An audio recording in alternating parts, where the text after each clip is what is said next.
On the Weather Watch, Robb Ellis is here now with our full forecast, and it's looking better. I was actually checking the temperatures behind us because they keep dropping in a certain number of locations. So here's what we're expecting. Let's start with our weather watchers. I've been surprised at how cool it has been right by the lake, and you see the numbers here, 56. Let's go ahead and hit that number, even though it's 76 a little farther to the south. Hank Welsh in Evanston says we've got the clouds in place, and this has really been our problematic issue with the clouds lingering, not allowing any sunshine in. So here are the numbers that I was looking at.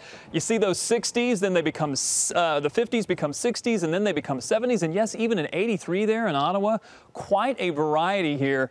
But now we're going to take some of this warmer air and we're actually going to push it a little farther to the south. And as we do so, unfortunately, we're going to be left with some cooler weather, some gray weather, and some rainy weather. There's a little front right about here, and that front is eventually going to slide down to the south. We're going to tap into some of that cooler air, and it also comes with some rain showers. You can see some of those showers that have popped up just a little farther to the west. A little bit of clearing sky. That's why we were able to break into the 80s here. The clouds in place across much of the lake. So now as we get through the next maybe 12 hours or so, watching the rain move in. And it does look like that's going to be the case once we get into, say, early morning. I say between 6 and 8, we'll probably see some showers begin to arrive, likely in the thick of it by 10. You may even hear a rumble of thunder tomorrow. Don't be surprised. Again, we're going to be sitting right at that front.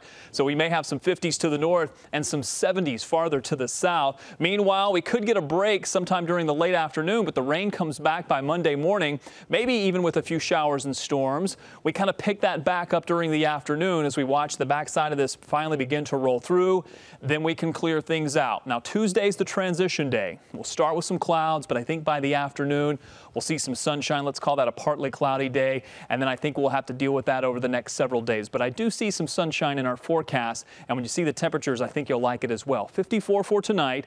Then tomorrow, the temperature is likely staying in the 50s. We'll probably see the temperatures actually drop a bit and then come back up. Well, watch the numbers here. Watch the temperature trend. From 60 tomorrow to 66 on Monday, we get into the 70s and then eventually the 80s. That is a nice temperature trend map when you're moving in that nice positive direction. As far as rain chances, after we get through Monday's chance for a couple of showers and storms, we'll call it partly cloudy skies through most of the rest of the week. 80s by Thursday. Another chance for rain does arrive by Friday and kind of carries us into the Saturday, Sunday time frame, but really just a few showers expected. All right. Thank you, Robb. Yeah.